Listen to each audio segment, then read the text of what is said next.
We're pleased to hold another press conference today because of the events unfolding after the committee session of last Monday, when our colleague, who I hope will still be able to join us this morning, asked Pfizer a question, and the answer was really what made the news. Put in a nutshell, the cat is out of the bag. It was a gigantic lie, what they told us, that these vaccines would prevent you catching this virus or would prevent transmission. Well, none of that was true, as it turns out. And based on that lie, all of the mandates, all of the lockdowns, all of the non-pharmaceutical measures, as wearing masks, staying at home, curfews, all of that was based on that gigantic lie. And yet, they will not acknowledge it. No, they just go ahead with whatever they want to do with us. I would like to point out a couple of things from the EU Commission's action plan, EU response to COVID-19, preparing for autumn-winter 2023. As you might have guessed, the focus, of course, is still on these hazardous mRNA injections. Well, that's not surprising here. They would like to implement and coordinate effective communication initiatives and strategies to promote uptake of additional injections and complete the primary series of those who have not even begun yet, the unvaccinated. So once again, a particular group of a population is being targeted, and that's what they're trying to do. They would like to increase vaccine confidence by debunking mis- and disinformation. Well, who is spreading the mis- and the disinformation? It is EU Commission, it is the pharmaceutical companies, it is governments, especially in the Western democracies. They are the ones spreading the mis- and the disinformation. They are the ones telling people lies. For what? So that pharmaceutical companies make profits and profits and profits. And the risks? Well, guess what? You, the taxpayers, you will be left with the risks. And then, of course, they want to target, and they specifically say that, target hard-to-reach population groups. Well, I guess in that instance, they are actually talking about me.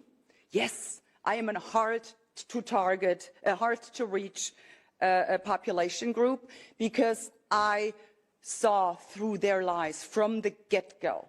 I'm still unvaccinated, and I will remain unvaccinated. I will not inject a poisonous substance into my body, point blank. So go ahead and try to target me. Good luck with that.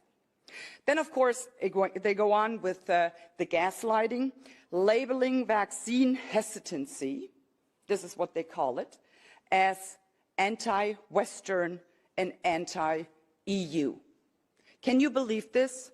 So anyone who is not willing to let themselves be injected with this vaccine is anti-Western and anti-EU. No, ladies and gentlemen, let's be clear about this.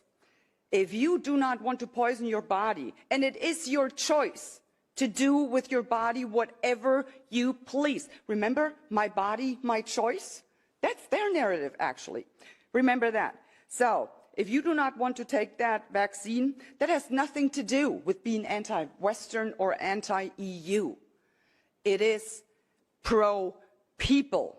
That's what it is. And it is anti-globalist elites. That's what it is.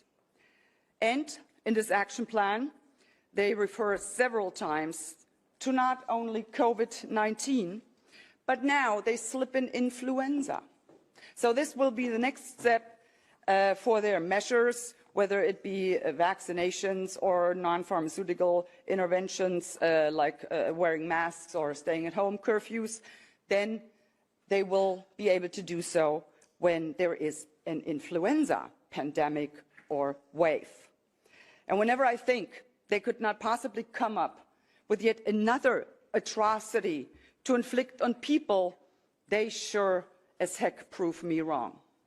The EU Commission proposes now the prioritized administration of the update injection for the vulnerable groups, and then they list who these vulnerable groups are.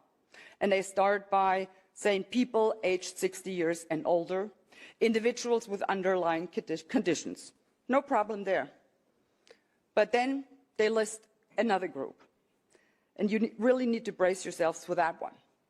The vulnerable group among those who should be given priority to take this update vaccine are pregnant women.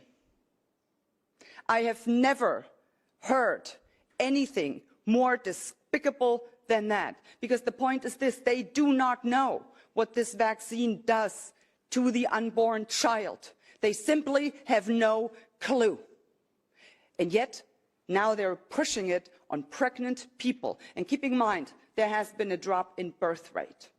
We don't know why that happened. You would expect the opposite of that. I mean, people were locked down.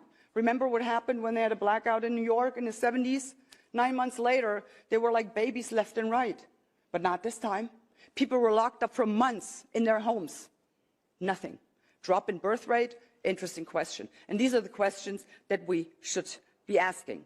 So just to give you an update on that, they will continue to try, they will continue to push whatever their end goal is. They are trying to. And yeah, I would just like to thank you for supporting us and for letting us know that we indeed are advocating and fighting for what you, the people, want. These globalists and their puppets are but a few people with no regard for you, for the people. We, on the other hand, are many, because we are the people. And we will continue to fight for you, for your rights, for freedom, democracy, and the rule of law. Thank you very much.